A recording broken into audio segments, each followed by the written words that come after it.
What's up, y'all? Welcome to another episode. Now, I know y'all tired of this same flower bed, but just hear me out because it's something cool every time I jog past here that I didn't see before. Now, today, it's a Salvia coccinea, which is blood sage.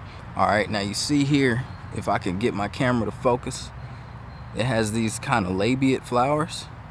Okay, these labiate petals, rather, on this sympetulous corolla. So what happens is, golly, if I could zoom in, there we go. That's probably as good as we're going to get.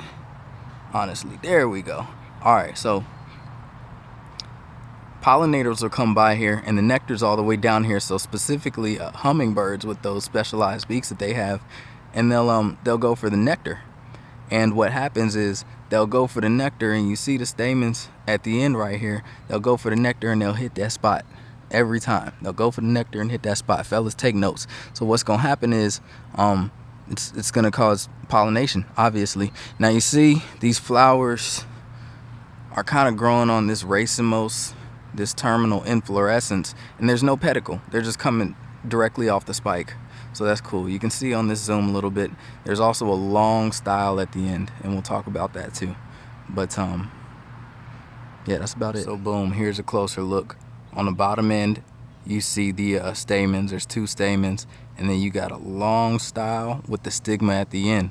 So what happens is when pollinators come, specifically hummingbirds, once again, they'll come and slide down in there, and the stamens will hit them on the forehead and deposit the pollen.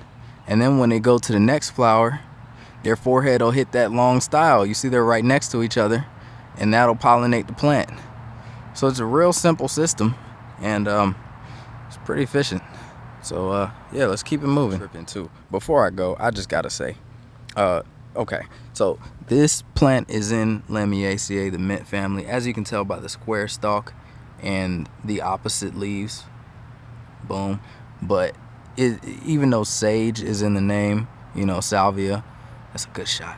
Even though salvia is in the name, this is not an edible. Okay, don't use this thinking it's gonna make you spaghetti sauce, you know, change its flavor profile. All right, this ain't garden sage, but it is in that same family. Once again, Lamiaceae.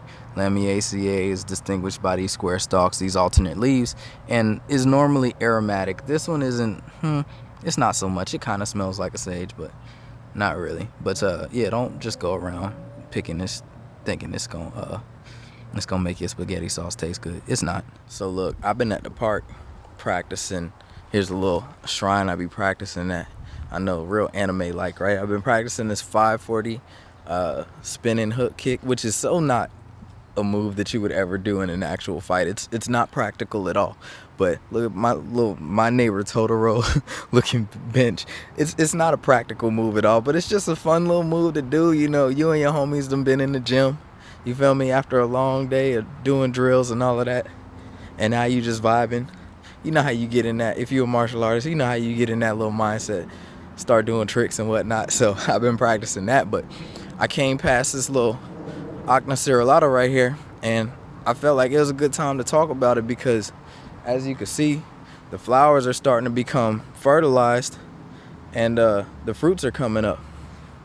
So yeah, let's get into it. So right off the bat, this is what the flower looks like right here.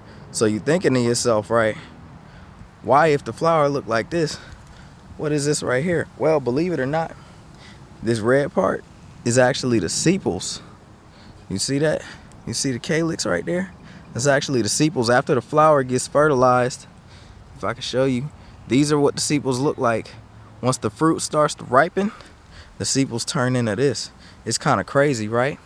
Now, here's something kind of interesting about this plant. So it's part of family Ognaceae, and you know what? Let me show you something real quick because you can kind of see it. These little like solariform venation right here. That shows you it's a eudicot.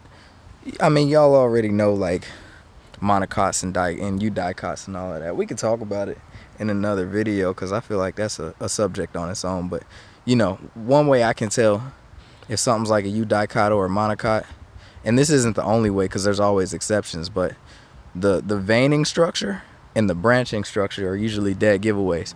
But anyway, what was I talking about? Ognaceae. So like a lot of family members in Ocnaceae, these flowers they're fertilized using something called buzz pollination. And what it is basically is, pollinators like insects, specifically bees. If I could show you kind of what the stamen looks like. I mean, my camera might not be able to zoom in to a super good degree, but basically the anther kind of has one little pore where small amounts of pollen come out. And so it's very, very little pollen release. So what happens is these pollinators, like I said, mostly bees, but other insects too, will come up on the flowers and they'll start buzzing, and the vibration will cause more pollen release, to shake that pollen loose. And basically they do that because, I mean, as you know, bees like pollen.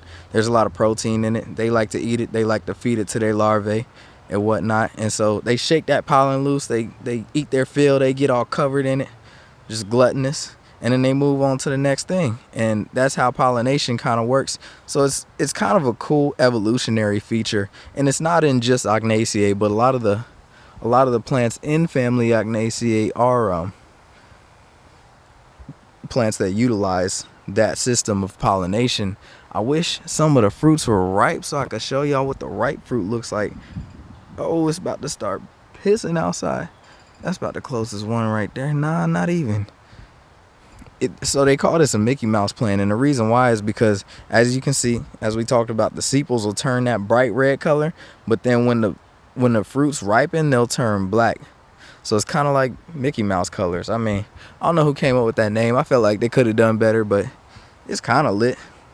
So anyway, that's a Mickey Mouse plant, aka Ocnacerulata, and yeah, that's all I got to say. So I'll holler at y'all later.